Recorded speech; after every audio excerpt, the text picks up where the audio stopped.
Yeah, we are on the air. Here we go. Oh my goodness. Today's a show. That's right. I'm a poet and didn't know it. Actually, I did. All right, we are going. I know I said yesterday, for those of you that were here yesterday, I said it was going to be a lot today. We are wrapping this whole thing up with a bow, and we're going deep, and I hope you're freaking ready. I hope you're ready because it's about to be powerful up in here, and I'm diving right in. Let's go. Good morning, and welcome to the #1 morning show in America. I am your host, Glenn Lundy, husband to 1, father to 9, author, speaker, and the founder of 800%.life. It's 5:30 a.m., and it's time to rise and grind. All right, you guys are going to have to make it quick. Those of you that are here, tag your friends, hit the share button, call out the people that are normally here. I can already tell Facebook's doing something weird this morning, and it doesn't surprise me that it's doing something weird because today's episode is super, super powerful. Today's episode is transformative. Today's episode has the ability and the opportunity to make a multi-generational impact in people's lives. I know that's a big, bold statement, but it is the reality of what we are about to deliver on today's episode of #Rise and Grind. So tag your friends, hit the share button, get everybody up in here, and let's go. Listen, today we are going to mess things up just a little bit. We have been in this series called 2 Arms, 2 Legs because I had this idea, this recognition. I had this recognition that we're all born with 2 arms, 2 legs, a heartbeat, a brain, and we breathe oxygen, all humans, right? Couple exceptions on the arms and legs thing. But for the most part, when you think human, you think arms, legs, heart, brain, and we all breathe oxygen. So we all start exactly the same, and yet somehow, some way, there are 1 trillion finish lines.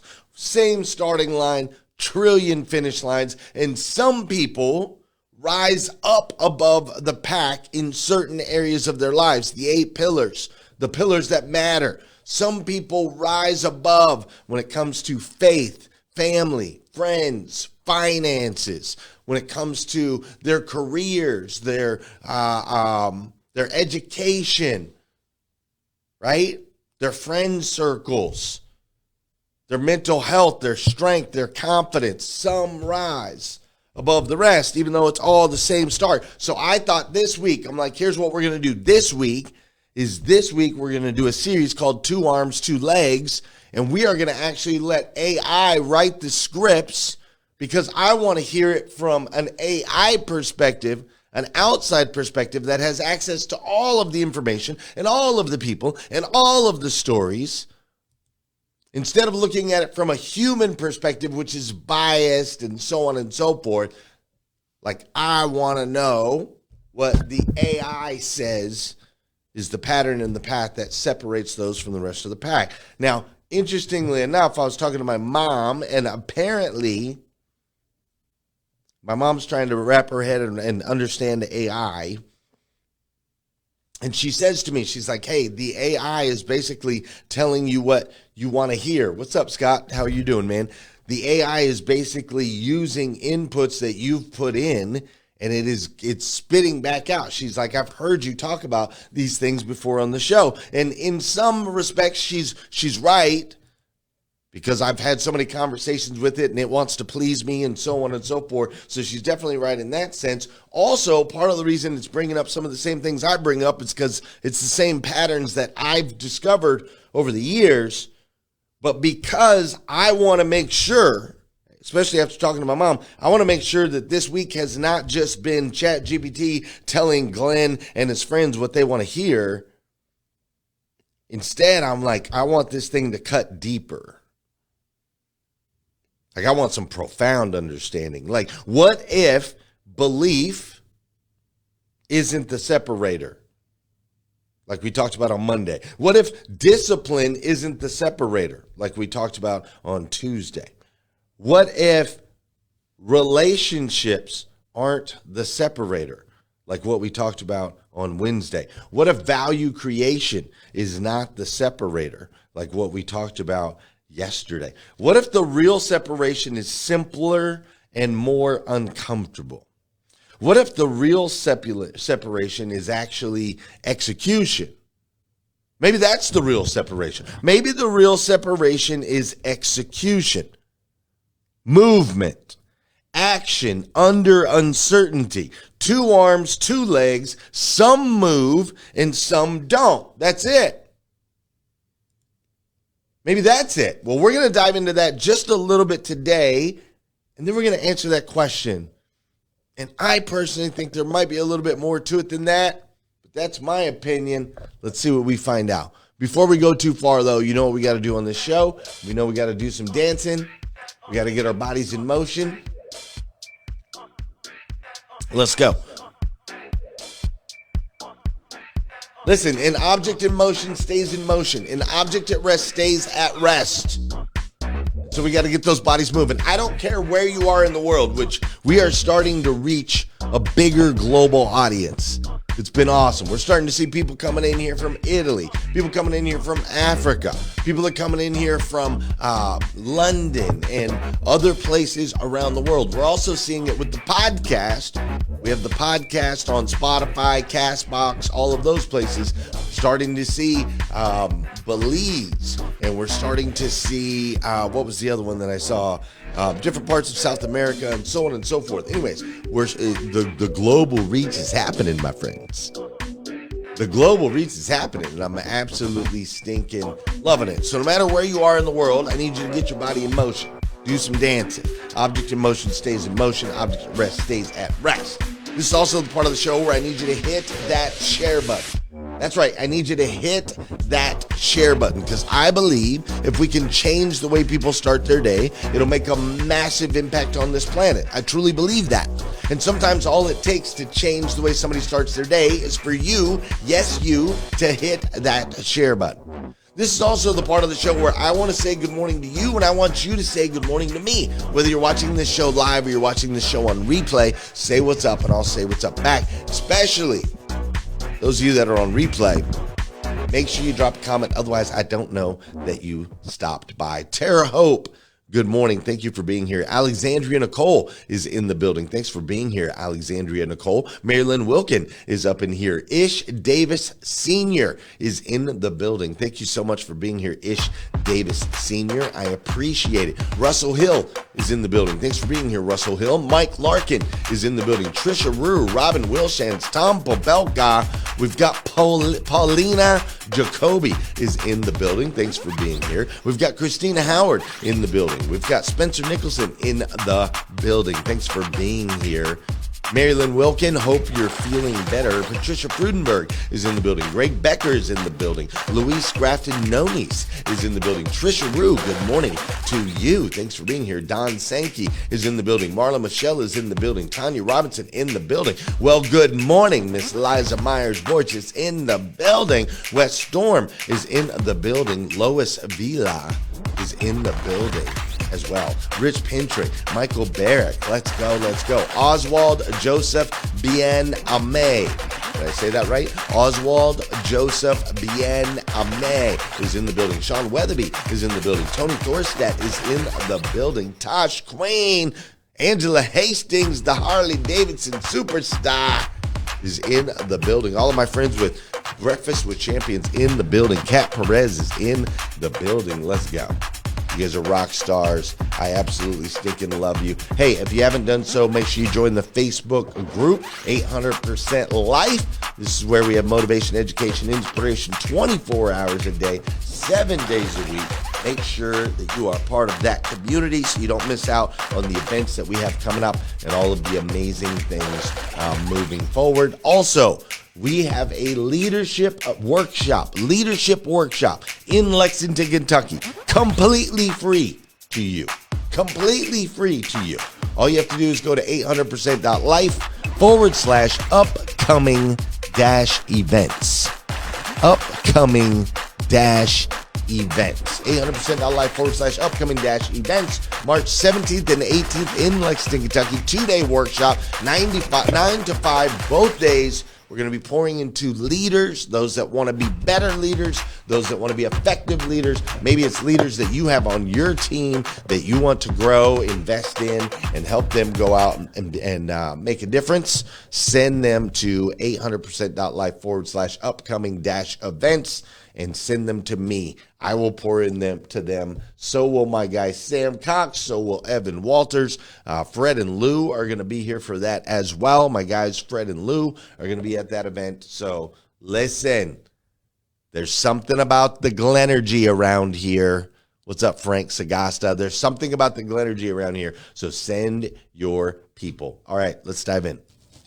All right, let's just go over here real quick and right here, ChatGPT. Obviously, we've got our chat. Boom, boom, boom. And morning show planning. This is it. This is going to be...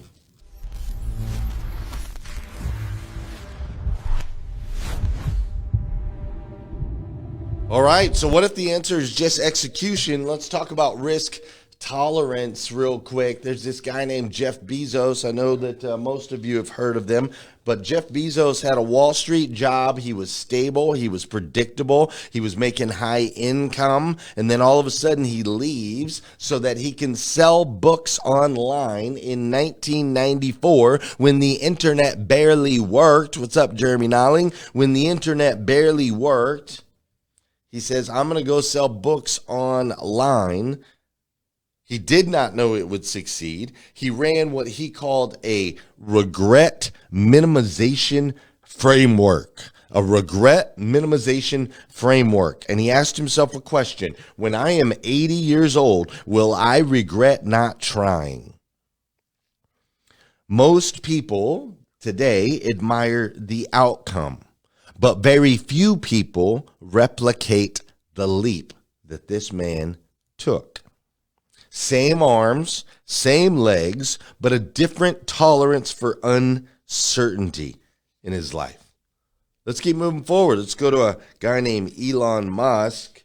Some of you may have heard of him, but Elon Musk sold a company called PayPal many years ago. And when he sold that company, he could have retired, but instead he risked nearly all of his capital on something called SpaceX and another thing called Tesla, both of which nearly failed multiple times. He had rockets that exploded. He had factories that were stalled out. He had investors that were panicked.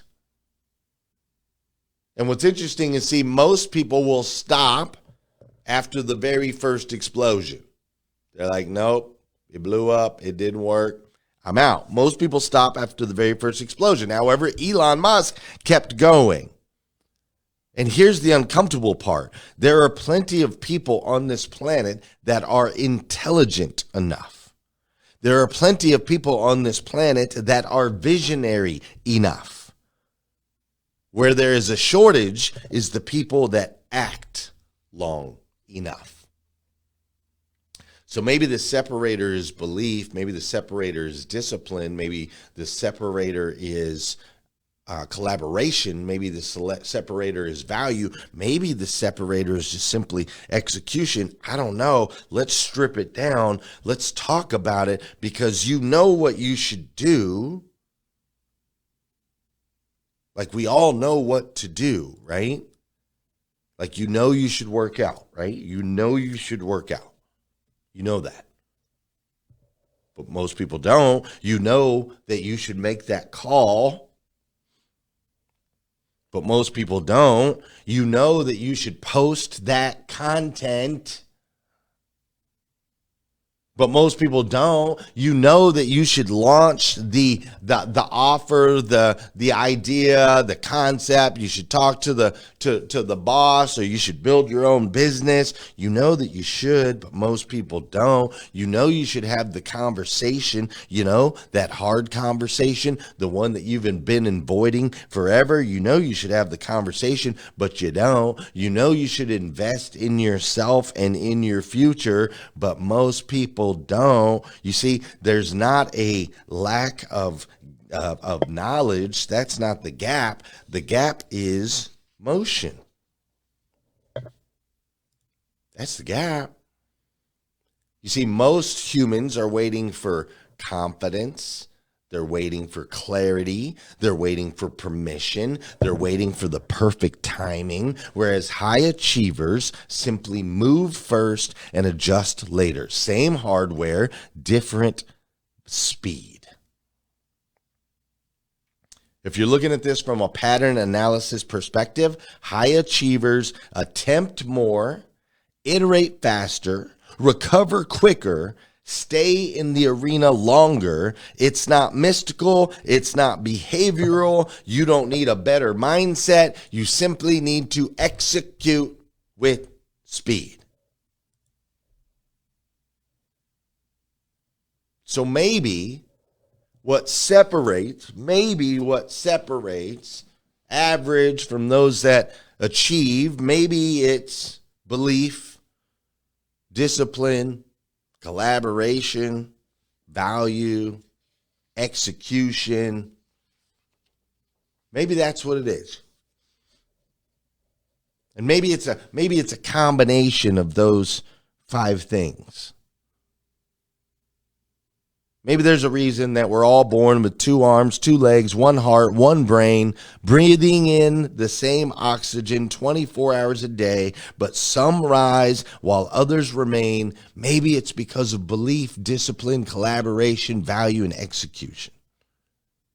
Maybe the reason some of them bend the arc of their lives upward while others drift wherever the current pulls them is maybe because of the belief that we spoke about on Monday. Maybe it's because of the discipline we spoke about on Tuesday. Maybe it's because of the relationships we talked about on Wednesday. Maybe it's because of the value that we spoke about on Thursday. Maybe it's because of execution. But maybe there's something just a little bit more. Because I personally believe, and the AI shares this belief with me, which isn't surprising, but I believe that belief alone is not enough. I believe that value alone is not enough. I believe that execution alone is not enough. I think there's something way deeper here. There's something foundationally different that separates passengers from authors. And here it is. The ones who rise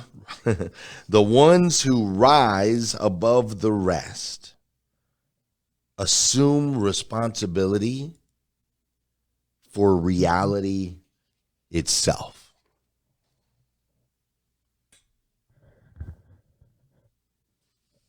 You see, the ones who rise above the rest assume responsibility for reality itself. They do not merely accept the world as it is. They do not merely adapt to circumstance. They do not merely survive what happens to them. No. They decide. They don't survive. They decide. They decide that what happens to them will not define them. They decide that difficulty will not diminish them. They decide that pain will not paralyze them. They decide that fear will not govern them. They become the authors. You see, most people in this crazy thing called life react. They react to the market shifts. The culture changes and they react to it. Technology advances and they panic. Criticism comes and they shrink. But the ones that rise, the rising ones, the rising ones, they respond.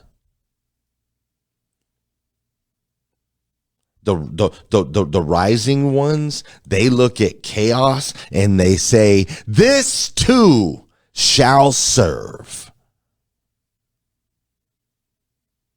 The rising ones look at failure and say, this too shall teach. The rising ones look at rejection and they say, this too shall refine. They do not ask the question, what is happening to me, or why is this happening to me? No. They ask the question, what can I build from this? And you see, that question changes everything. You see, my name's Glenn and I'm your friend, and I'm going to tell you something today that maybe nobody's ever told you before. And the only reason I'm going to tell you this is, as your friend, it is so incredibly important to me that you and I tell each other the truth. Because unfortunately, we don't have enough people in our lives that are willing to tell us the truth. Everybody's posturing. Everybody's got their own internal things going on, right? We're each living in our own unique universe, and so we say things maybe based on the agenda that we've got going on in our head, or we respond based on the ultimate outcome that we think it's going to be for us. I don't want to tell them the truth, because ultimately it might hurt their feelings, or it might hurt my feelings, or it might affect our relationship in a negative way, or whatever it is, right? And so there's all these narratives going on, but the reality is we all need someone in our lives who will tell us the truth. And so today I want to be that someone for you, because my name is Glenn and I am your friend, and I truly love you. I do. I love you deeply. So let me drop some truth on you, if that's okay. I truly believe to be kind is to be clear, and I want to be clear with you this morning. Belief without authorship is nothing more than a fantasy.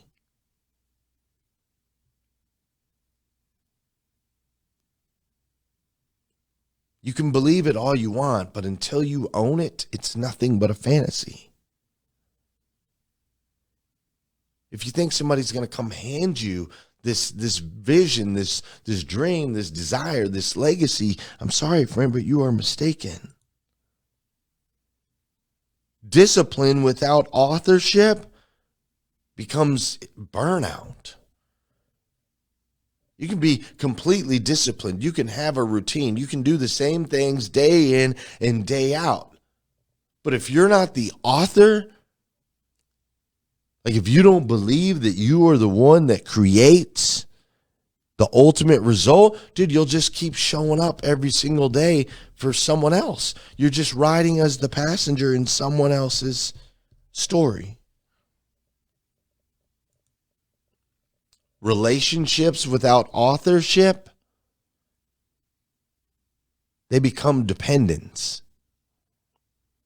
You can collaborate all you want. You can connect all you want. You can network all you want. You can do all of that all you want. But as long as you're in the passenger seat, you will always be dependent on that relationship. And here's something that took me, I had to learn this the hard way. Your biggest champions, the people that love you the most, the people that are always in your corner, lifting you up and cheering for you, the people that you admire, the people that you respect, the people that you look up to, will only allow you to achieve to a level below them. That is just simple facts. No one is going to open a door that's going to allow you to outshine them. They won't.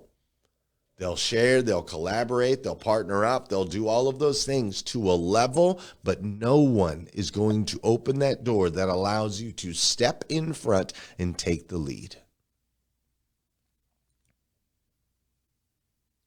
It's just not how it works.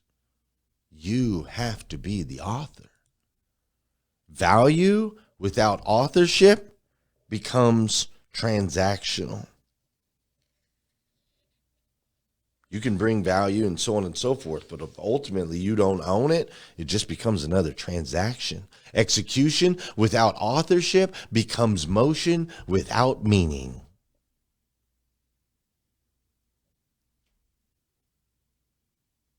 See, what you need to understand is that when a man or a woman decides to become the author of their lives, then all of a sudden that belief becomes conviction. All of a sudden that discipline becomes devotion. All of a sudden your relationships become alliances. All of a sudden the value you bring to the world becomes impact in other people's lives. All of a sudden your execution becomes your legacy, and that is the difference. You see, the rising ones do not wait to be led. They lead their own thoughts. They lead their own emotions. They lead their own story. They govern themselves.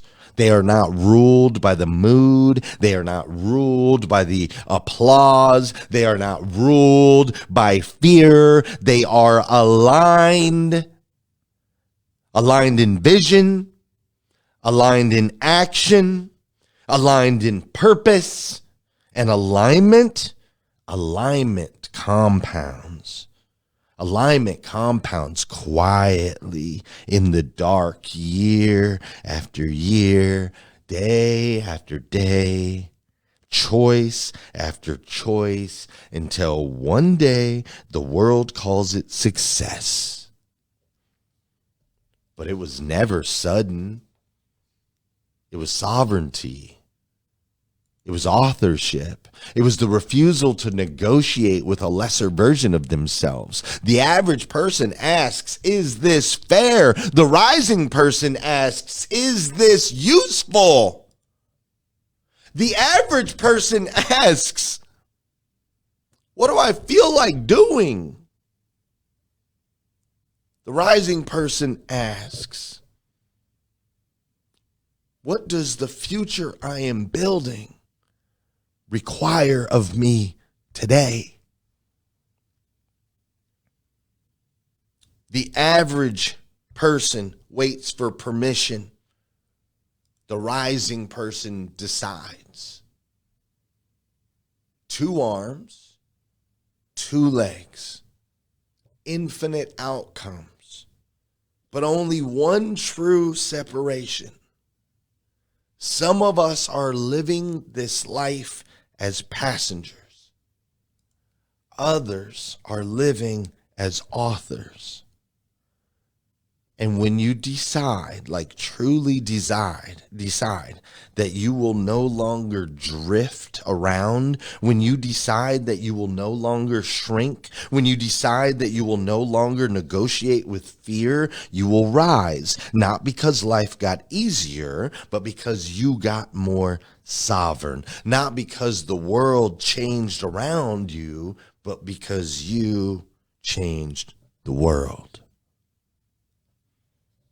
See, once you can see that, Wrap your hands around that, grasp that. Once you can feel that, once you can claim that, you can never go back to being a passenger again. My name is Glenn, and I am your friend. And we were not created to drift. We were created to build. We were created to create. You see, you and I are children of God, the God of the universe, the God that made everything. And that God instilled in us what is ultimately the DNA that exists in him. You, my friend, were not built to be a passenger in this thing called life. You are asked. That's the amazing thing about God. You are asked, you are called, you are loved in such a powerful way that he wants you to be the author. And he wants you to author something worthy of the breath that he has put in your lungs. That's love. I know I say it every day. I'm like, hey, I absolutely stinking love you. If nobody's told you the truth, I absolutely stinking love you. And it's true. I do. I love you at a human level. But you need to understand that there is such a bigger, more powerful love that comes from an incredible God. And that God has loved you enough to allow you to choose to be the author. The ones who rise above the rest assume responsibility for reality itself. Ladies and gentlemen, that's this week's series of #RiseandGrind. Thank you so much for being here. I hope you found it as powerful as I did. I'll see you Monday morning, 5:30 a.m. as we do it all over again, right here on #RiseandGrind.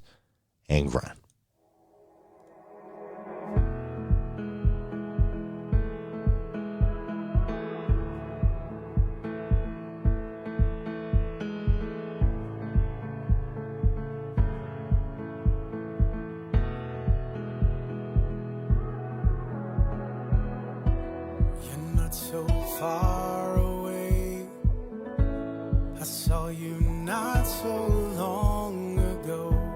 Was it just yesterday? Got that old feeling that I know. In the dark of the night, I'll be alright. The sun will arise.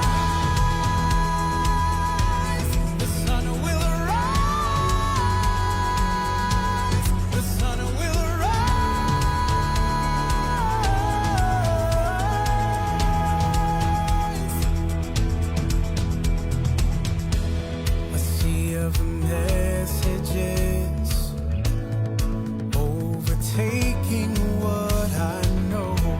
A war is a whisper, and it's coming for my soul. In the dark of the night, I can see the light. The sun will arise. The sun will arise.